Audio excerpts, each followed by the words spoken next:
end of this weekend we may have a fully functioning DC2. Maybe. The E91 passed the MOT this morning. I had to replace the rear tyres before we went. I don't know why, but for some reason they were really low.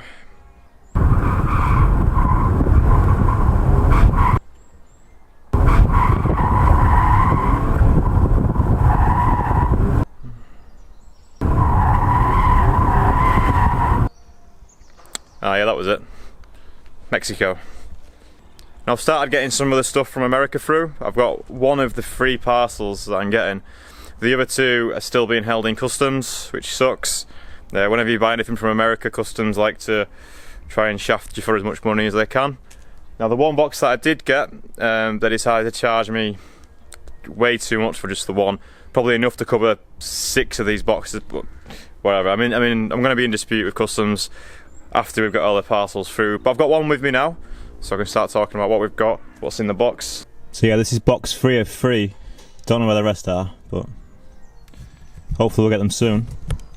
Now, I have already opened a lot of the stuff. This is not an unboxing video, I got too excited. This is one thing that I'm really excited to get fitted.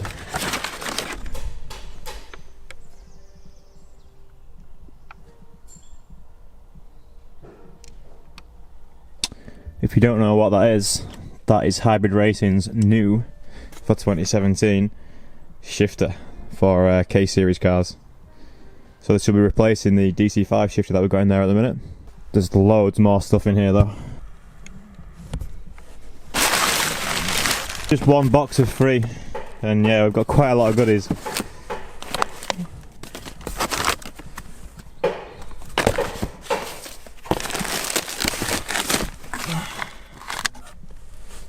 I have had to keep this under wraps slightly. Well, not really had to keep it under wraps, but I wanted to keep it under wraps. But just before Christmas I was contacted by David Cordell from Hybrid Racing in the USA.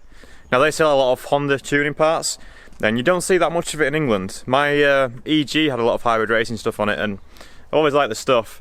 But anyway, David was chatting to me, and I've never spoke to him before, but he was just asking me about the cars, how we're getting on and stuff.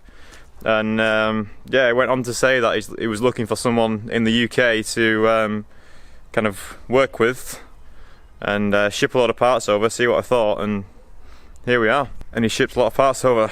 Yeah, I don't know, this feels weird, like I'm not used to this, but I guess it's kind of a sponsorship. Well, it is a sponsorship, because other than the custom charge, these parts aren't costing me anything.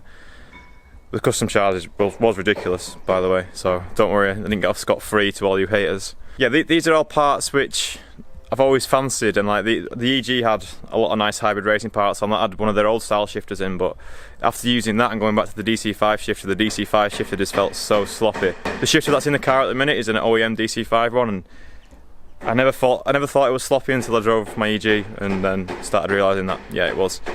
So this is the shifter that I have in the car currently. It's just a OEM DC5 one, and I never thought the throw was long, but obviously there's no cables on the box at the minute, but the throw is probably about that. This Hybrid Racing shifter is adjustable in so many different ways. It's kind of hard to show you with it off the car, but you can see these holes here. 1, 2, 3. Now these are used to adjust the side-to-side movement, so you can have it really close if you want, or a bit further away. And then you've got these 3 here, and they're the frontwards and backwards throw. This is where your cable goes onto, obviously. Just feels really nice, just feels good. I don't feel like I'm the best person at these kind of sponsored videos, but I'm really grateful for Hybrid Racing for wanting to support the build, and I really just want to go and get this fitted on my car. Thanks to Hybrid Racing for sending me loads of gear. I'm going to go and fit it in my car, and I'm going to go really fast around the Nürburgring with it all fitted, and I'm sure this shifter will make those shifts that bit nicer. The reason I had the gearbox off the DC2 was the shifts just weren't quite right, and Matt replaced one of the hub sliders or something. I don't know, he replaced something in the gearbox which should make it a lot nicer to shift with, and hopefully with this shifter as well, everything's going to come together sweet. Okay, I'm excited, so I'm going to go fit it. Okay, so just a quick overview of the stuff that we're going to be fitting today from Hybrid. So we've got a K-Series coil pack cover, fuel rail, fuel pressure gauge and some case swap fuel lines. Now we've not yet got the fuel pressure regulator. That should be in another package because we're getting one of those as well. Oh, we've got the K-series oil cap as well. Obviously the shifter. That's a t-shirt that they've sent me. I've been sent so many stickers, and these air fresheners are apparently amazing. Like, Josh has already robbed one and so has Alex, because apparently they're the bomb. We've got some silicone coolant hoses in here as well because we're getting a new radiator from them, but obviously I can't fit them without the radiator. To be fair, I may just wait until after the ring to change the radiator, because the one that's on it, it's not in the best condition. This is the radiator that I actually crashed on. I don't know if you can see through there, probably not. The fins aren't amazing, but it doesn't seem to be leaking at the moment. And I have done a couple of track days with it on, and it was all right, but it's not ideal. So once the new one from Hybrid comes, we'll be changing that over. Yeah, I've got a footload of stickers, some new socks, and some of these wristbands. Not bad. Stickers. Got a nice big hoodie. We'll have to get some of these Hybrid stickers on the car. Up the door or something like that, maybe. Maybe I might start a shopping list down here. Guess I should show you what else is going on in the garage. Oh, where's the coilovers gone? Yeah, there they are. You've done them already, yeah? Yeah. So Josh is having my old MyStar coilovers that were on my black Teg. He's changed the springs to suit his car a bit better. Managed to get some clips that fit an EK. Good to go, ready for the ring? Yeah. OEM suspension. It was nice, but just wasn't quite up to it, right? Yeah, it's good on the road, but this is weird. I've got to talk to the camera now, haven't I? Yeah, come on man, you can do it. And but it's shit for case swap. Yeah. It sits too low. Yeah, so because Josh has got the case swap running in his car, like the car would be fine if it didn't have the K-series engine. But the engine just sits far too low, and with OEM suspension, like as we saw in a previous video, he ended up denting his sump. So now with some stiffer coilovers, we'll be right. I mean, the EK9 suspensions are like 4 kilo springs or something, right? And these are like 12s. 4.5. 4.5 kilo springs, and now you've got 12 kilo springs, so hopefully no more sump smashing. Alex is over there. Hello. Alex is there. And HCR's chief electrician Nick's inside of the CRX doing some magic with wires. Now, the wiring on a K-swap CRX is not quite plug and play like it is on our cars. There's a lot of manual work has to be done, which is what Nick's doing now. But in the meantime, I'm gonna get started on mine. Right, got my old shifter off. New shifter not on. Reason being, the holes on the original DC5 shifter are a lot larger, so we were using M10 bolts to mount it to this plastic plate. Now the holes on the hybrid shifter are M8, so they're a bit smaller, and I was considering drilling these holes out, but I don't really want to do that, to be honest, so we're going to have to make a new plate. Well, Josh is, but I ain't got time today, so we'll come back to this another day. But I'm going to leave that sat there, just because it looks cool. Right, so instead, I'm going to see if I can get close to having these fuel lines finished. So I'll leave my new fuel rail, pressure gauge, and the K-swap fuel lines. Josh has just taken a picture of his parts and now he's posting it to Instagram.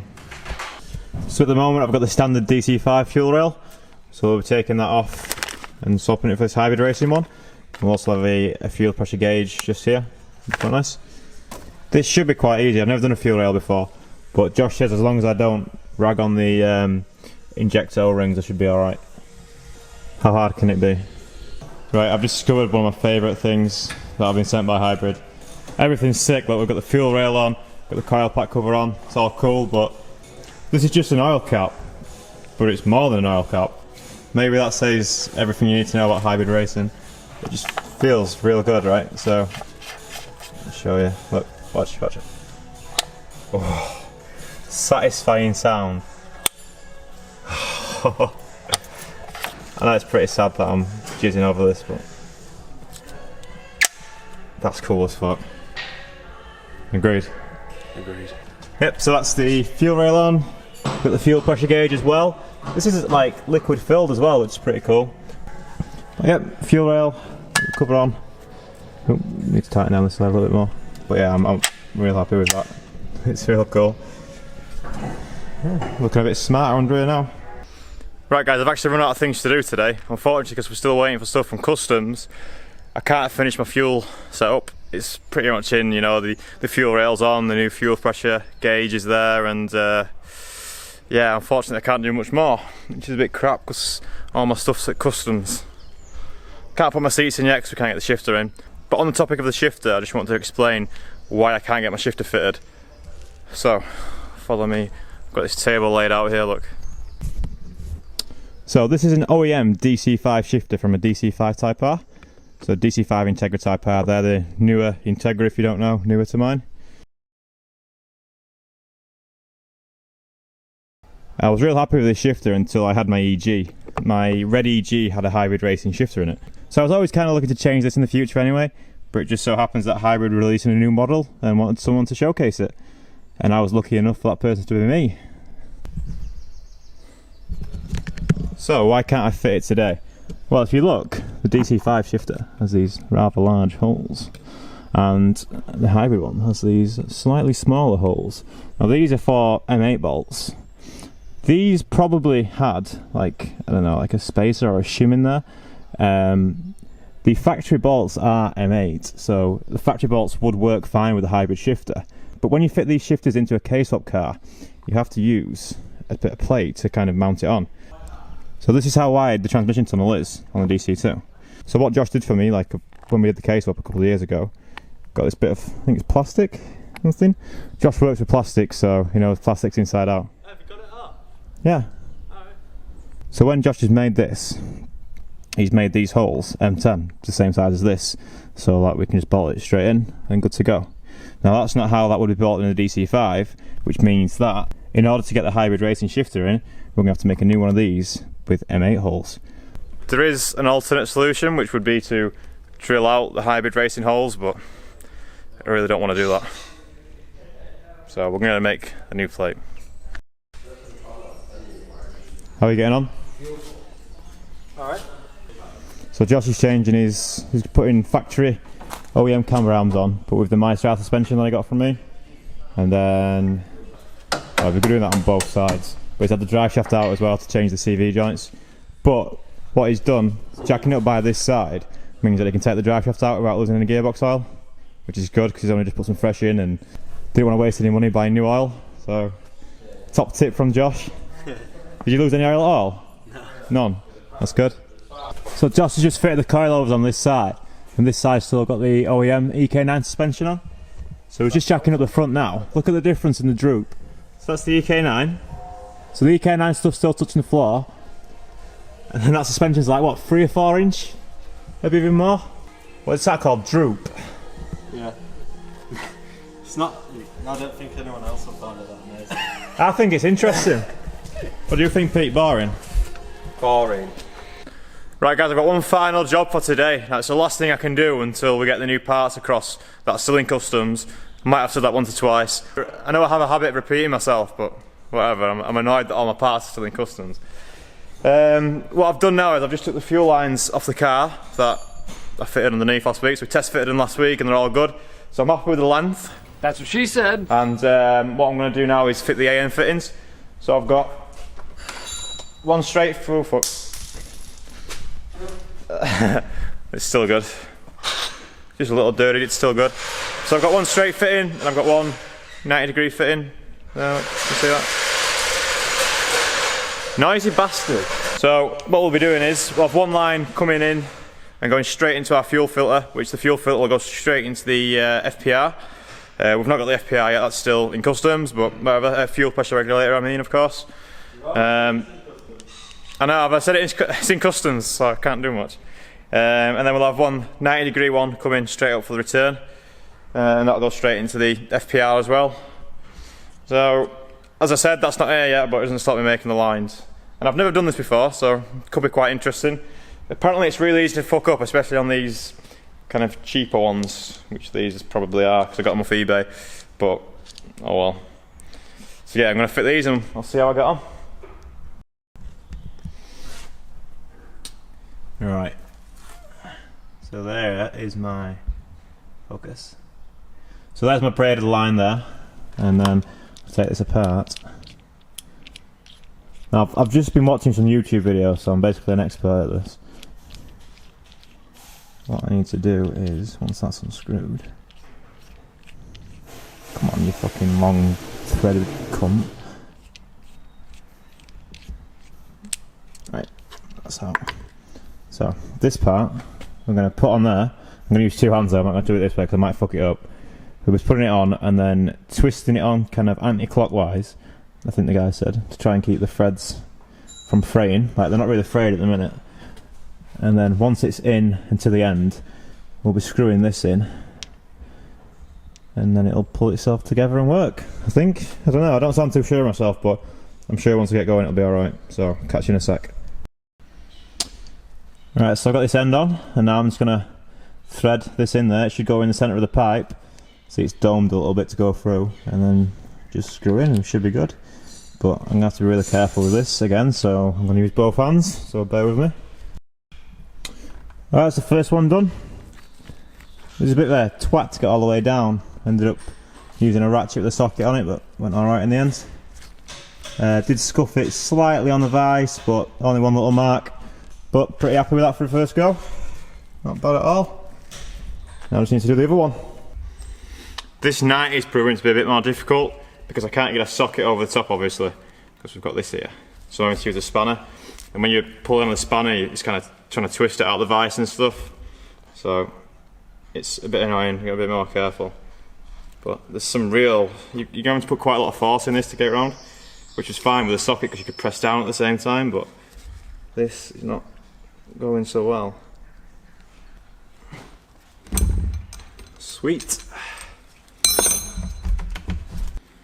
Now I've scuffed this one a little bit as well, but it's not the end of the world. Can you see that? No. Trust me, it's alright. Look, both done. I wasn't really looking forward to that because I thought it was going to be real difficult from what I've read online, but that was simple. I'll put a link in the description to the videos that I watched, because you don't want me telling you how to do it, obviously, because I'll get it wrong, or I'll get bored halfway through and start talking about my Integra or how much money I've spent on it, something like that. That's what I do these days. But yeah, I'll put a link. It's simple, nice, easy. Right, that's the fuel lines both in, and I've fed them through and put them up to the tank. Now I've not decided which one's going to be the feed and which one's going to be the return yet, so I've not plugged them into the tank yet, but I'm just going to sit them there and yeah, wait for his FPR to come. Right guys, we're now done with today's vlog, so I hope you've enjoyed it. Made a start on getting our hybrid racing parts on.